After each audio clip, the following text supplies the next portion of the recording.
मैं केंद्र सरकार से आज पूछना चाहता हूं कि वो IIT JEE और नीट परीक्षा को अमीर और गरीब के बीच में भेद की एक दीवार क्यों बनाना चाहती है। और मैं ये क्यों कह रहा हूं, बहुत गंभीरता से अपनी बात कह रहा हूं। आज एक उदाहरण देता हूं कि आज झारखंड में IIT JEE के 5 सेंटर है और 24 जिले हैं।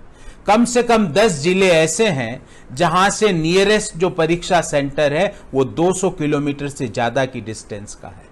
क्या आज लॉजिस्टिकली सरकारी बसें या ट्रेन उपलब्ध हैं वो उस जगह से नियरेस्ट सेंटर तक पहुंचने के लिए? मैं सरकार से पूछना चाहता हूं, क्या आपने कोई व्यवस्था की है कि इस कोरोना काल में बसें चल रही हो, उस डिस्ट्रिक्ट जहां पे बच्चा रहता है वहां से लेकर जो नियरेस्ट जो एग्जामिनेशन सेंटर है वहां तक कोई लॉजिस्टिक साधन है, कोई बस चल रही है? क्या आपने ऐसी व्यवस्था की है?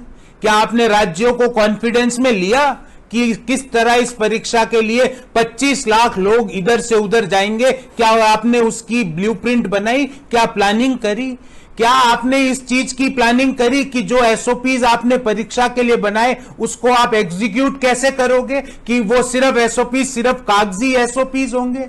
मैं सरकार से पूछना चाहता हूं कि अगर इस दौरान, क्योंकि वो बच्चे अकेले परीक्षा केंद्र में नहीं जाते हैं, जनरली बच्चों के साथ बड़ा भाई, बड़ी बहन, माता या पिता होती है, क्योंकि वो उम्र में बच्चों को जिस तरह का प्रेशर होता है परीक्षा का, उनके साथ उनके परिवार का एक सदस्य चलता है। क्या उस सदस्य के लिए कोई व्यवस्था हुई है कि उसको इस दौरान अगर कोरोना संक्रमण हो गया तो उसका जिम्मेवार कौन होगा?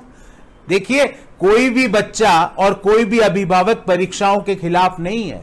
परीक्षाएं होनी चाहिए, पर परीक्षाएं करने से पहले मैं बार बार सरकार को कह रहा हूं, शिक्षा मंत्री जी को चिट्ठियां लिख लिख के कह रहा हूं, RID फॉर्मूला लगाइए। आप रिजॉल्व करिए, R का मतलब रिजॉल्व कीजिए सबसे पहले लॉजिस्टिक इश्यूज। आप व्यवस्था कीजिए, समुचित व्यवस्था कीजिए लॉजिस्टिक इश्यूज का। आई मतलब आप इनोवेट करिए करिकुलम को, क्योंकि ऑलरेडी 6 महीना तो आप बच्चों का लॉस्ट हो चुका है।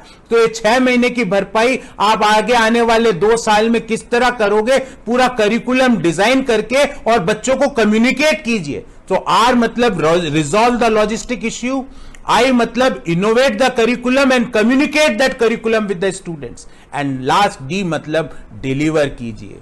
आप डिलीवर कीजिए plan to the students and their parents. आप उनको बताइए कि ये हमारा प्लान है, इस तारीख को हम ऐसे परीक्षाएं कराएंगे, कोई भी जगह से ये आपका परीक्षा सेंटर इससे ज्यादा दूरी पर नहीं है, ये इस तरह हम यहां पे परीक्षाओं को करा के इस दिन हम रिजल्ट घोषित करेंगे और इस दिन से हमारा सत्र चालू हो जाएगा। तो आपको जब तक आप RID फॉर्मूला नहीं लागू करोगे, बच्चों का कॉन्फिडेंस गेन नहीं करोगे, बच्चों के साथ कम्युनिकेट नहीं करोगे, तो ये परीक्षाएं किसके लिए? मैं हाथ जोड़ के विनती करता हूं केंद्र सरकार से, माननीय प्रधानमंत्री जी से, कि बच्चों के साथ हठधर्मिता छोड़ दीजिए, बच्चों के साथ अपने अहंकार को त्याग दीजिए और बच्चों के मन की बात सुनिए। बच्चे परीक्षाओं से नहीं घबरा रहे हैं, बच्चे किस तरह से आज परीक्षाएं होने जा रही है, उसकी तैयारी कितनी है, उस चीज को लेकर घबरा रहे हैं। आप 1 या 2 महीने में अपनी तैयारी को सुधारिए।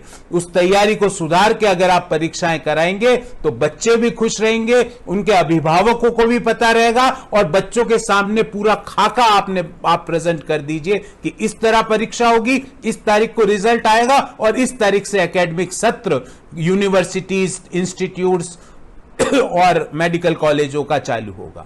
बहुत बहुत धन्यवाद। अगर भारत की सरकार मेरी बात सुन रही है, हठ त्याग दीजिए, अहंकार त्याग दीजिए और बच्चों के मन की बात सुनिए। अगर आपको हमारे वीडियोस पसंद आए तो प्लीज लाइक करें, सब्सक्राइब करें और शेयर करें।